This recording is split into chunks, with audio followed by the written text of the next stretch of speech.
ఇప్పుడు మన మల్కాజ్గిరి ఎమ్మెల్యే గారు మరి రాజశేఖర్ మాట్లాడుకుంటూ మాట్లాడుకుంటాను.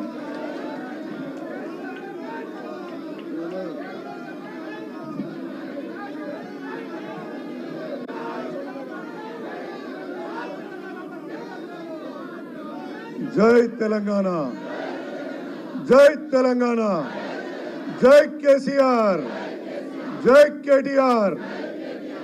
ఇవాళ ఎంపీ ఎన్నికల సందర్భంగా ఈ కార్యక్రమం ఏర్పాటు చేసి ఇక్కడికి ముఖ్య అతిథిగా వచ్చిన కేటీఆర్ అన్న గారికి, అదేవిధంగా ఇక్కడికి వచ్చిన ఎమ్మెల్యేలకి, ఎమ్మెల్సీలకి, సీనియర్ నాయకులకు, కార్పొరేటర్లకు, కౌన్సిలర్లకి, సర్పంచ్లకు, మాజీ సర్పంచ్లకు, జడ్పీటీసీలకు, ఎంపీపీలకు, ఎంపీటీసీలకు, ఇక్కడికి వచ్చిన ప్రతి ఒక్కరికి కూడా నా యొక్క ధన్యవాదాలు తెలియజేసుకుంటున్నాను.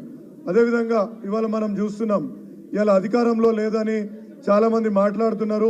ఒక్కసారి గుర్తు తెచ్చుకోవాలా, 2001లో కేవలం కేసీఆర్ గారు ఒక్కరే ఉద్యమం తీసుకొచ్చి ఏ విధంగా తెలంగాణను తీసుకొచ్చినరో మనం అందరం చూస్తున్నాం. అదే స్ఫూర్తితోటి కొట్లాడి ఇవాళ మనం ఎన్నికలలో, మనం లోక్సభ ఎన్నికలలో ప్రత్యేకంగా మన అభ్యర్థులను గెలిపించుకొని ముందుకు పోవాల్సిందిగా మీ అందరినీ కోరుతున్నాను. ఇవాళ మన లక్ష్మారెడ్డి గారు ఒక సౌమ్యుడు, మంచి అంటే ఎప్పటి నుంచో సీనియర్, చాలా ఏళ్ళ నుంచి రాజకీయ అనుభవం ఉంది.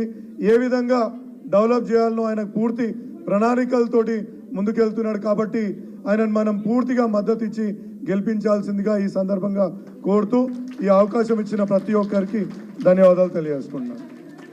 ఇప్పుడు మన ఎల్బీ నగర్ శాసనసభ్యులు సుధీర్ రెడ్డి గారు మాట్లాడి కోరుతా ఉన్నాం.